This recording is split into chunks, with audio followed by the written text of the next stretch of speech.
Warning: the following video contains firearms. If you are offended by guns, do not watch. Freedom ring with the shotgun blast!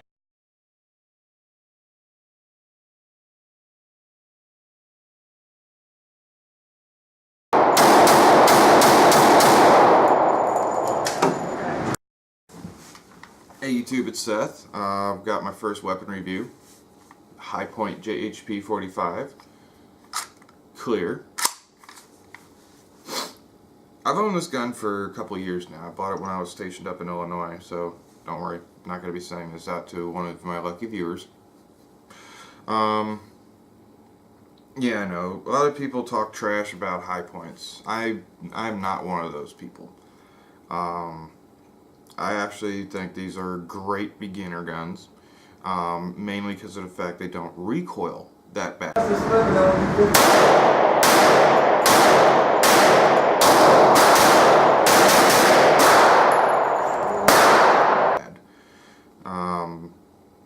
All guns recoil, even 22s have a little bit of felt recoil, so you can't say there is zero recoil.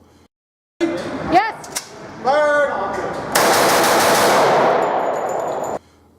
Even air guns recoil. I've seen some videos where guys shooting an air gun and it's the recoil and I can see it popping back into his shoulder. Newton's law of, I can't remember which law it was, but for each action there is a equal and opposite reaction. So it doesn't matter if you're shooting something out this way, whatever you're firing it out of, shooting it out of, is going to move this way. But this thing does do a great job soaking up felt recoil.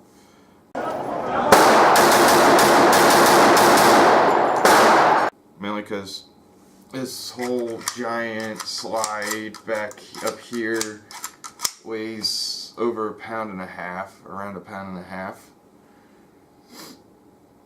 pounds. And I don't know, there's just something beautiful in its simplicity. This thing actually has fewer moving parts than a Glock. Partially because of the fact that it's actually got a barrel that's fixed, the barrel doesn't move. When the slide goes back, the barrel stays pointing in the same direction. It does not tip up like my Glock does. It stays right there. So this gun's actually very accurate. I've actually hit an 8-inch gong, self-sealing gong, so it doesn't make a nice tink when I hit it. I've actually hit an 8-inch self-sealing gong at about 100 yards. It was probably a little bit less than 100 because of the fact that there was a huge, like a mud creek where the actual 100-yard line was. So I couldn't put the target all the way out to the actual 100-yard line. Sorry, folks. We interrupt this review to bring you Yawn. I just woke up.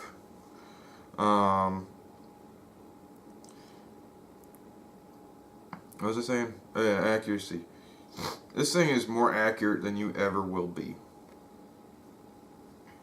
The only way to truly test the accuracy of this weapon is to put it in a ransom rest and fire it remotely, taking all human, interaction with it out. It's the only way you're going to be able to find out just how accurate this weapon is. This is far and above even more accurate than my Glock, which constantly shoots to the left. Go figure. Ergonomics.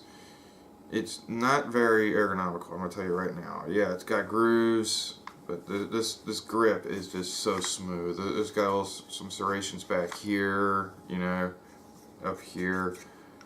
But for the most part, a little bit of texture here, but for the most part, this thing is slick. During long, range sessions, not like I'm shooting long distances, but I'm there for a long period of time shooting. My hands have actually sweated so much holding this thing that I've almost dropped it, which really You drop it, who cares? Just don't drop it on your toe. It's heavy. The trigger on it, the trigger pull. Alright, once again, showing clear. The trigger pull on this thing, it's not the greatest.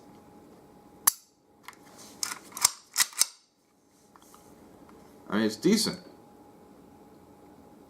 but it's just gritty. And this is, bear in mind, this thing's breaking a little easier than probably a brand new one, because this thing's been broken in over the course of probably 10,000 rounds or so. So the trigger's actually broken in. Go figure. I did do a couple of mods to this. I polished the feed lips, or feed ramp. Sorry, feed lips are for rifles. I polished the feed ramps, or no, feed lips are for the magazines. I polished the feed ramp. I painted the sights a different color. My wife, since this is hers, she painted them the orange color. I don't even know if y'all can see that. See if you can't get a sight picture with this thing. Going over my shoulder. Yeah, I have no idea, because there's actually nobody behind the camera. There's my big old 55-inch TV. So let's see here. Head out the way.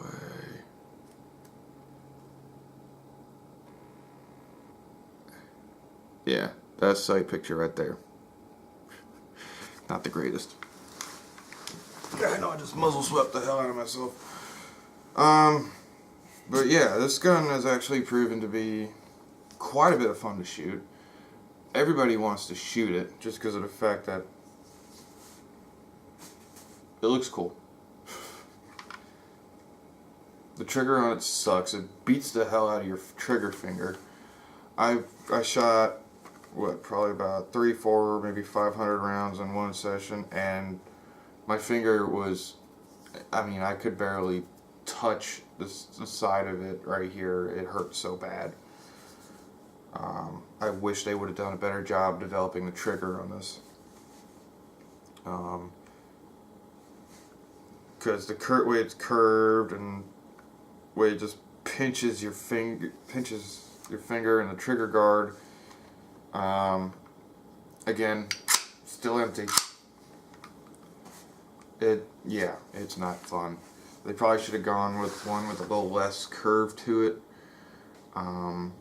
because this trigger's got a lot of, curve.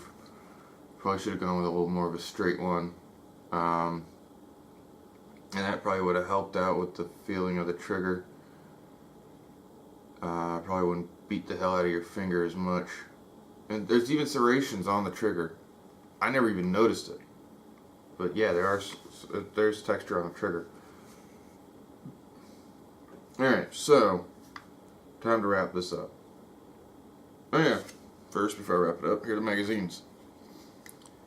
This is the one that I got with this gun when I bought it from the factory.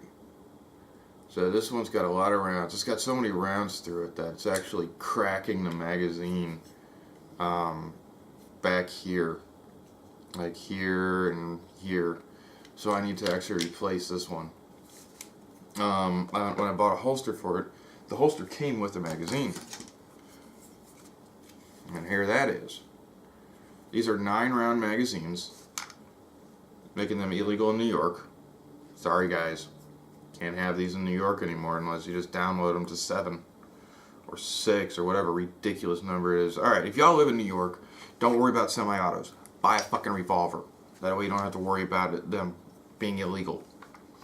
Anyway, okay, so after that little outburst, yeah, these guns were High Points were designed during the Clinton gun ban era, probably one of the dumbest times in history. So they hold under 10 rounds in the magazine. I normally carry 1 in the chamber plus the magazine topped, so it'd be 10 rounds. My wife, on the other hand, she usually carries with an empty chamber. I don't know. Guess because she's got me there usually with my Glock with 1 in the chamber and then 15 in the mag. Thank you, Virginia, for allowing standard capacity magazines like that, not low capacity magazines. But yeah. A lot of people say these magazines have issues feeding. The only issues I've had feeding were this one, with this mag right here, yesterday, when I dropped it straight on the feed lips and actually bent this tab right here in.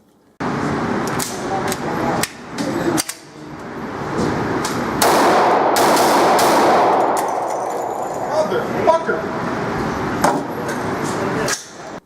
This tab right here. Bend that tab in, and it will fail.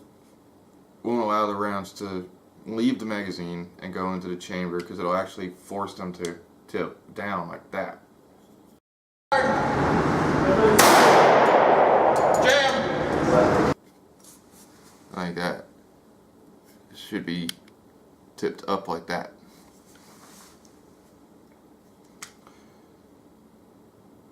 So, sorry, as usual, as always, my videos are not scripted. So this is all, off the top of my head as I'm doing this. Does it make for a better review? Y'all be the judge, because there's going to be another one coming at my Mossberg 500.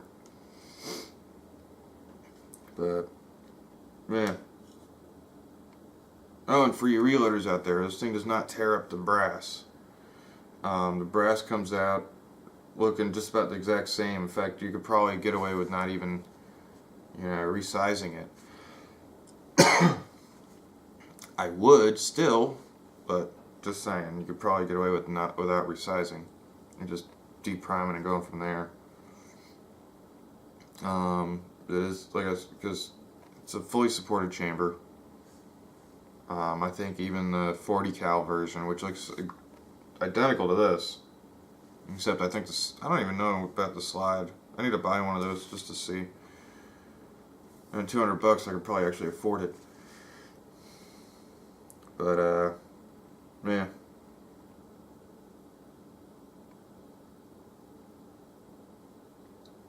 It's dirty. Love it or hate it. These things are reliable. And I do recommend them. Because the only pictures I've seen of these things going kaboom, and like Glock, the only pictures of these things going boom and actually breaking apart were faked. In order for somebody to say how much of a piece of crap these guns are, they had to literally beat the damn thing with a hammer until it snapped in half. This particular one, like I keep saying, it's got probably close to 10,000 rounds through it.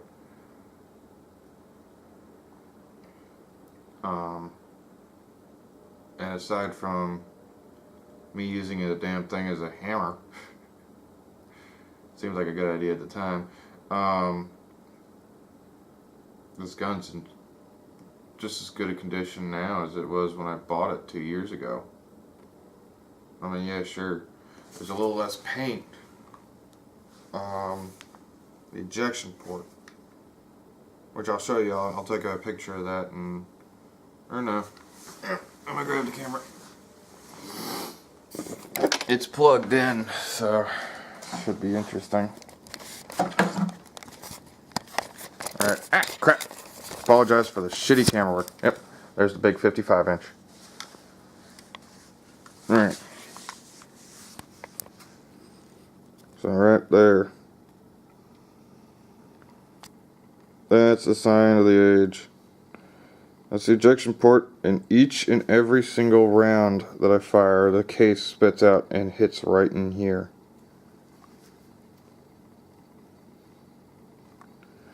And as you can see, it's just worn smooth.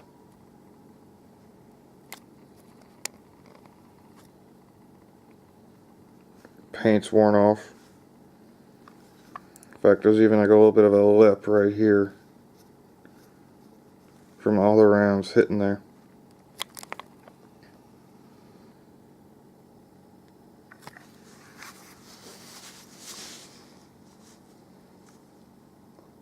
And here's that sight picture again.